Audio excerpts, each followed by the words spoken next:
So in my Still Looking Forward to Being a Landlord series, sometimes tenants send you amazing texts or even video footage of things that they consider other tenants have done wrong in the house.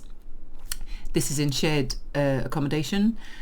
So one morning I woke up and there was a video which I refused to download and watch and a long description of apparently one tenant had smoked weed, got himself in a state, somehow shit himself in bed, and then put his bedding in the washing machine. So the other tenants had filmed the poo that the stoned tenant had accidentally smeared across the washing machine as he was trying to wash his bedding.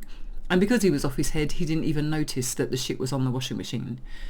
So they sent me a video and said, tell him to go and bleach the front of the washing machine.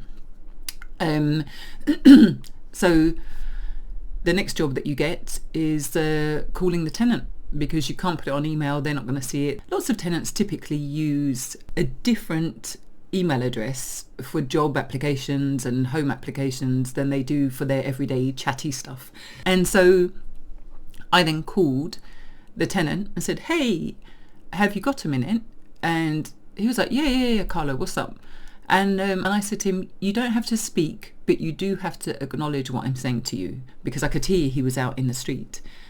So I said to him, this morning I had a video sent to me of how your shitty bedding had smeared poo up the side of the washing machine, and the other tenants are upset and want you to go and clean it.